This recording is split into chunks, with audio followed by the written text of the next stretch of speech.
من فضل الله العظيم ومن سعة رحمته أن تتنوع طرق الخير، ومن ذلك أن تجعل في حياتك أصحاب تحبهم في الله، ليس بينك وبينهم إلا محبة الله، لا دنيا ولا مصالح ولا غير مرضات الله، تتواصلون بالخير، تتعاونون على فعل الخير.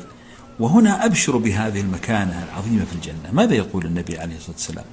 يقول: لا يبعثن الله أقواما يوم القيامة في وجوههم النور على منابر اللؤلؤ يغبطهم الناس ليسوا بأنبياء ولا شهداء. فجثى ذلك الأعرابي على ركبته وقال: يا رسول الله جلهم لنا نعرفهم، من هم؟